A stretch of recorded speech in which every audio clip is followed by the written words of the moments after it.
Hello friends, ഇന്നും വന്നിരിക്കുന്ന എല്ലാവർക്കും വളരെ യൂസ്ഫുൾ ആയിട്ടുള്ള കുറച്ച് ടിപ്പുമായിട്ടാണ്. അപ്പോൾ എല്ലാവർക്കും വെൽക്കം ബാക്ക് ടു ടേസ്റ്റി കറി.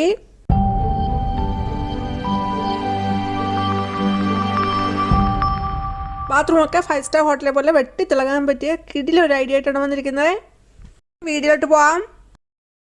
ആദ്യത്തെ ടിപ്പ് എടുത്തിരിക്കുന്നത് പൊറോട്ടയാണ്. അപ്പോൾ കുറച്ച് കഴിയുമ്പോൾ അത് ഹാർഡായി പോകുമല്ലോ. അപ്പോൾ നമുക്ക് കഴിക്കണമെന്നുണ്ടെങ്കിൽ നല്ല സോഫ്റ്റായി കിട്ടണമെന്നുണ്ടെങ്കിൽ നല്ലൊരു ടിപ്പാണിത്. ചെമ്പിൽ വെള്ളം വെച്ചിട്ടുണ്ട്, അതിൽ ആവി വരുന്നുണ്ട്. അങ്ങനെ ആവി വരുന്ന സമയത്ത് നമുക്ക് പൊറോട്ട ആണെങ്കിൽ അല്ലെങ്കിൽ ചപ്പാത്തി ആണെങ്കിലും നമുക്ക് ഇതുപോലെ വെച്ച് കൊടുക്കാവുന്നതാണ്. ഇങ്ങനെ വെച്ച് കൊടുത്തിട്ട് അടച്ചു വെച്ചിട്ട് ഒരു 5 മിനിറ്റ് ആവി കയറ്റിയാൽ മതി. നല്ല സോഫ്റ്റ് ആയിട്ടുള്ള പൊറോട്ട നമുക്ക് കിട്ടും. അതേപോലെ ചപ്പാത്തി ആണെങ്കിലും നമുക്ക് ഇതേ രീതിയിൽ നമുക്ക് നല്ല സോഫ്റ്റ് ആയിട്ട് എടുക്കാവുന്നതാണ്.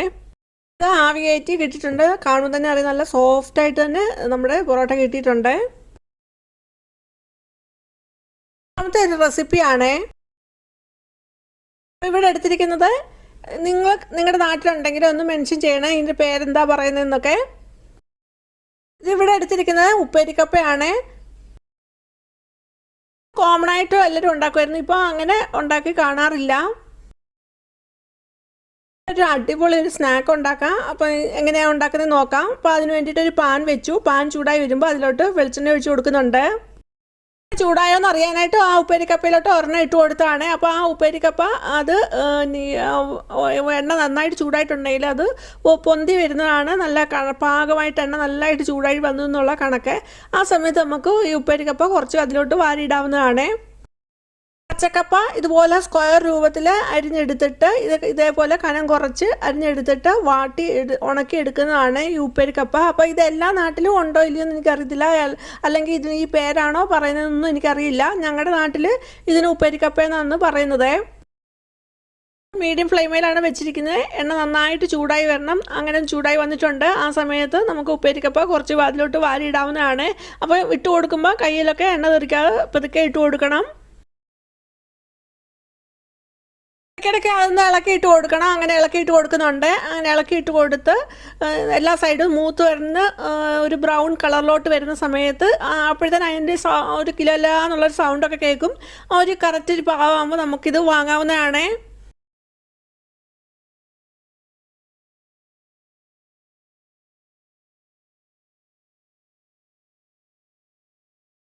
നന്നായി മൂത്ത് വന്നപ്പോൾ അത് വാങ്ങുന്നുണ്ട്.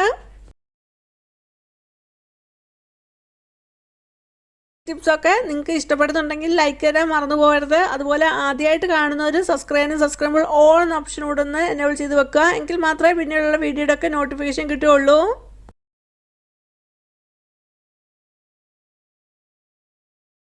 അതുപോലെ ബാക്കിയുള്ളത് കൂടെ ഇട്ട് കൊടുത്ത് നന്നായിട്ട് മൂപ്പിച്ച് അത് എടുക്കുന്നുണ്ട്. ഉപ്പാണെങ്കിൽ നമ്മൾ ആ എണ്ണയിലോട്ട് ഒരു നുള്ളിട്ട് കൊടുക്കണം. അല്ലെങ്കിൽ വാങ്ങുന്ന സമയത്ത് ഉപ്പ് പൊടി ഇട്ട് കൊടുക്കാവുന്നതാണ്. നല്ല ഇതുപോലുള്ള ടിപ്സ് റെസിപ്പീസ് ഒക്കെ ഉൾപ്പെടുത്തിയിട്ടുണ്ട്. അതൊക്കെ നിങ്ങൾക്ക് കയറി കാണാവുന്നതാണ്.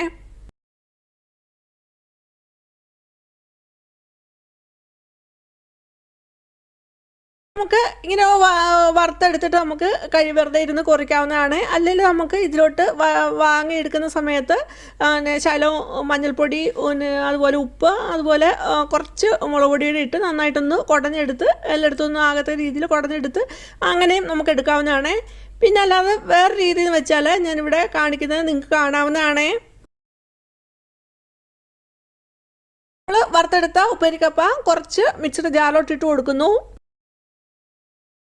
മിക്സഡ് ജാറിലോട്ടിട്ട് ഉപ്പേരിക്കപ്പ പൊടിക്കുന്ന സമയത്ത് ഒരു 3 കട്ട ശർക്കരയോടെ എടുത്തിട്ട് ചെറുതായിട്ടൊന്ന് പൊടിച്ചിട്ട് അതിലോട്ട് ഇട്ട് കൊടുക്കുന്നുണ്ട്. എന്നിട്ട് അത് നന്നായിട്ട് പൊടിച്ചെടുക്കുന്നുണ്ട്.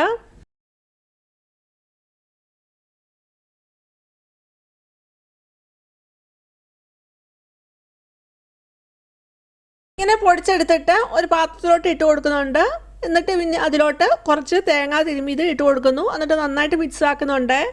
പിന്നെ നമുക്ക് മധുരം കൂടുതൽ വേണമെങ്കിൽ ആ ശർക്കരയുടെ എണ്ണ ഒന്ന് കൂട്ടിയെടുത്താൽ മതി. ശർക്കരയ്ക്ക് പകരം നമുക്ക് പഞ്ചസാര വേണ്ടെങ്കിലും നമുക്ക് ചേർത്ത് കൊടുക്കാവുന്നതാണ്. ഒരു അടിപൊളി നാടൻ പലഹാരമാണ്. അപ്പോൾ കുട്ടികൾ സ്കൂളിൽ നിന്ന് വരുന്ന സമയത്ത് നമുക്ക് ഇതുപോലെ ഉണ്ടാക്കി കൊടുക്കാവുന്നതാണ്. കൂട്ടത്തിൽ കട്ടൻ കാപ്പി അല്ലെങ്കിൽ കട്ടൻ ചായ ഒക്കെ ഉണ്ടെങ്കിൽ അടിപൊളിയായിരിക്കും. മൂന്നാമത്തെ ടിപ്പാണ്. അപ്പോൾ നമ്മൾ പിന്നെ അപ്പമൊക്കെ ഉണ്ടാക്കി കഴിഞ്ഞിട്ട് ബാക്കി വരുന്ന മാവ് ഇതുപോലെ ഉണ്ടാവും. അപ്പം രാവിലെ ഉണ്ടാക്കിയിട്ട് അത് നമ്മൾ എടുത്തു വെക്കുവാണെങ്കിൽ വൈകിട്ട് നമുക്ക് ഇതുപോലെ ഉണ്ടാക്കാവുന്നതാണ്.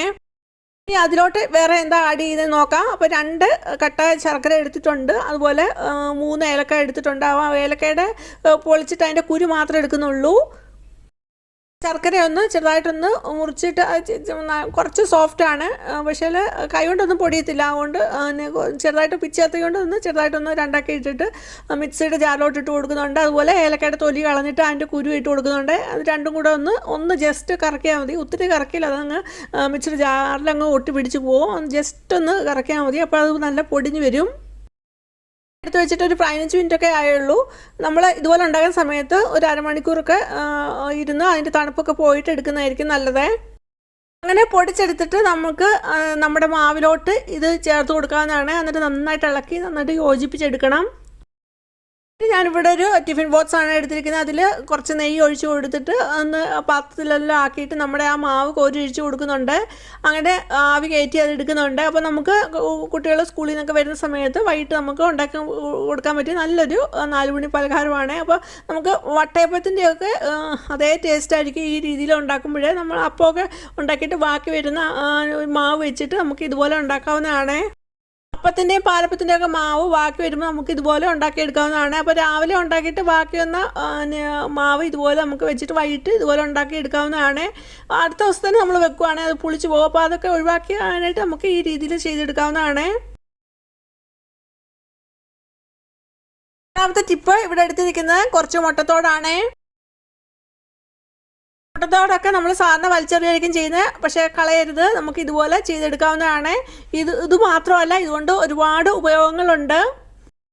നന്നായി കഴുകി ഉണക്കി എടുത്ത് വെച്ചിരിക്കുന്ന മുട്ടത്തോടാണ്. അത് മിക്സിയുടെ ജാറിലോട്ട് ഇട്ട് കൊടുത്ത് നന്നായിട്ടൊന്ന് പൊടിച്ചെടുക്കുന്നുണ്ട്. പൊടിച്ചെടുത്തിട്ട് അതിലോട്ട് 2 ടേബിൾ സ്പൂണ് ബേക്കിംഗ് സോഡയാണ് ഇട്ട് കൊടുക്കുന്നത്.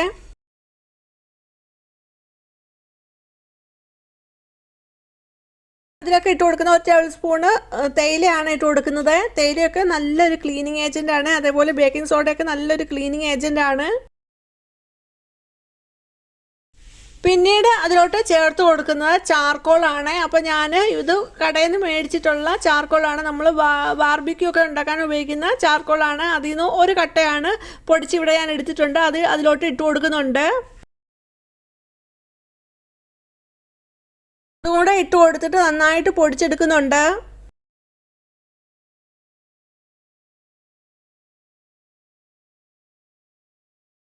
പൊടിച്ചെടുക്കുന്ന സമയത്ത് മിക്സിയുടെ ജാറിൽ ഒട്ടുമേ വെള്ളമൊന്നും കാണാൻ പാടില്ല.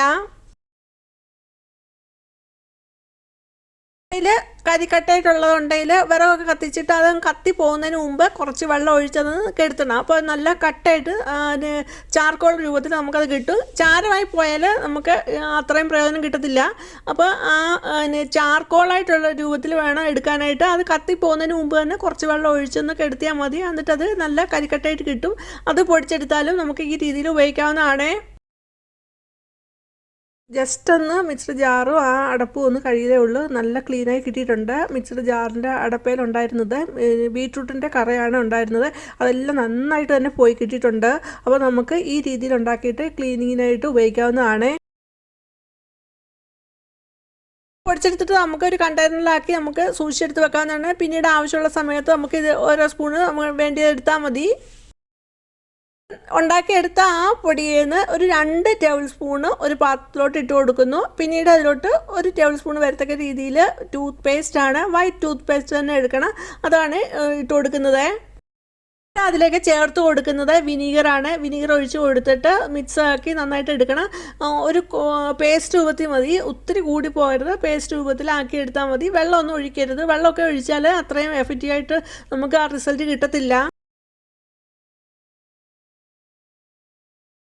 നമുക്ക് സിങ്ക്, അതുപോലെ വാഷ് ബേസിന്, അതുപോലെ ബാത്റൂമിലൊക്കെ ടൈലൊക്കെ കറ പിടിച്ച് കിടപ്പുണ്ടാവും. അതൊക്കെ നമുക്ക് കഴുകാവുന്നതാണ്. വളരെ ഈസി ആയിട്ട് തന്നെ കഴുകിയെടുക്കാവുന്നതാണ്. അധികം ആയാസപ്പെടാതെ തന്നെ വളരെ ഈസി ആയിട്ട് തന്നെ ഇത് ഉപയോഗിച്ചിട്ട് നമുക്ക് കഴുകിയെടുക്കാവുന്നതാണ്.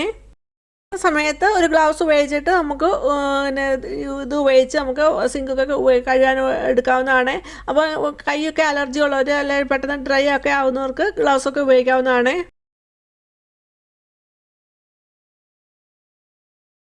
അങ്ങനെ പേസ്റ്റ് രൂപത്തിൽ ആക്കിയിട്ട് ആ സിങ്കിലോട്ട് കുറച്ച് ഒഴിച്ചു കൊടുത്തിട്ട് ആ കൈ കൊണ്ട് തന്നെ ആ സിങ്കിലെല്ലാം ഒന്ന് ആക്കി കൊടുക്കുന്നുണ്ട്. അങ്ങനെ 5 മിനിറ്റ് അങ്ങനെ വെച്ചിട്ട് നമുക്ക് കഴുകിയെടുക്കാം. ക്ലീനിങ് ഏജൻ്റാണ് ഇവിടെ ഉണ്ടാക്കി എടുത്തിരിക്കുന്നത്. നമുക്ക് എന്ത് ക്ലീൻ ചെയ്യുന്നതിന് വേണ്ടിയും ഇത് ഉപയോഗിക്കാവുന്നതാണ്.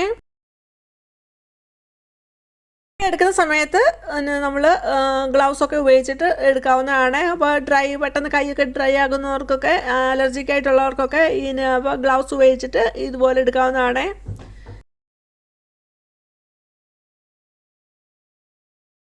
സിങ്ക് ഇവിടെ കാണുമ്പോൾ തന്നെ അറിയാം നല്ലതായിട്ട് ക്ലീനായി കിട്ടിയിട്ടുണ്ട്.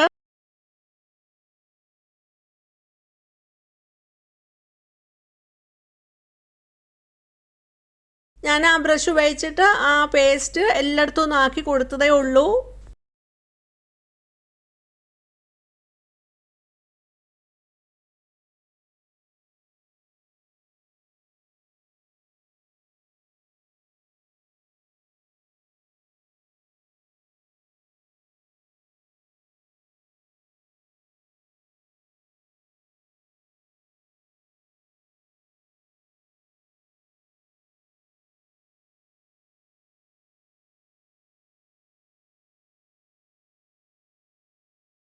പേസ്റ്റ് ബാത്റൂം ടൈലൊക്കെ കഴിയാനായിട്ട് ഉപയോഗിക്കുന്നുണ്ട്. അപ്പോൾ ഉണ്ടാക്കിയ പേസ്റ്റ് ടൈലോട്ട് ഇട്ട് കൊടുക്കുന്നു. എന്നിട്ട് കുറച്ച് വെള്ളം ഒഴിച്ചിട്ട് ആ പേസ്റ്റ് അവിടെ എല്ലാം ഒന്ന് ആക്കി കൊടുക്കുന്നുണ്ട്.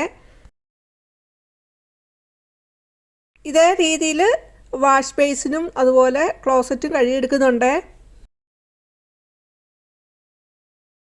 ഇതിലൊക്കെ വെള്ളം വീണിട്ട് ഒരു സ്റ്റെയിൻ പോലെ കിടക്കുന്നതൊക്കെ പോകാനായിട്ട് ഇതുപോലൊരു സൊല്യൂഷൻ ഉണ്ടാക്കിയിട്ട് നമുക്ക് ഇട്ട് കൊടുത്താൽ അത് നല്ല ക്ലീനായി കിട്ടും. അപ്പോൾ ഇതുപോലെ നിങ്ങൾ ഉണ്ടാക്കി നോക്കിയിട്ട് നിങ്ങളുടെ അഭിപ്രായം പറയണം. ആ പേസ്റ്റ് ടൈലിലും വാഷ് ബേസിനിലും അതുപോലെ ക്ലോസറ്റിലൊക്കെ എല്ലാം ഒന്ന് തൂത്ത് പിടിപ്പിച്ചിട്ട് ഒരു 5 മിനിറ്റ് കഴിഞ്ഞിട്ട് ജസ്റ്റ് വെള്ളം ഒഴിച്ച് കഴുകിയെടുക്കുന്നതേ ഉള്ളൂ. അപ്പോൾ തന്നെ നല്ല ക്ലീനായി കിട്ടുന്നുണ്ട്. നിങ്ങൾക്ക് കാണുമ്പോൾ തന്നെ അറിയാം. എല്ലായിടത്തും ഒന്നും ആക്കി കൊടുത്തിട്ട് ഒരു 5 മിനിറ്റ് കഴിഞ്ഞിട്ട് വെള്ളം ഒഴിച്ച് കഴുകുമ്പോൾ ഇങ്ങനെയാണ് കിട്ടിയിരിക്കുന്നത്. നന്നായിട്ട് ആ അഴുക്ക് ആ ടൈലിൻ്റെ ഇടയിലുള്ള അഴുക്ക് എല്ലാം പോയി കിട്ടിയിട്ടുണ്ട്.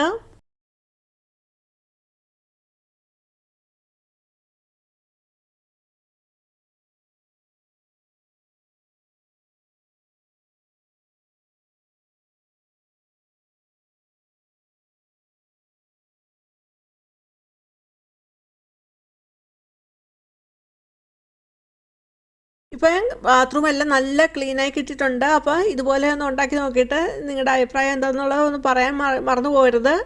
ഈ ടിപ്സ് എല്ലാം എല്ലാവർക്കും യൂസ്ഫുൾ ആണെങ്കിൽ ലൈക്ക് തരുക. അതുപോലെ ആദ്യമായിട്ട് കാണുന്നൊരു സബ്സ്ക്രൈബ് ഓൾ എന്ന ഓപ്ഷനൂടെ എനേബിൾ ചെയ്ത് വെക്കുക.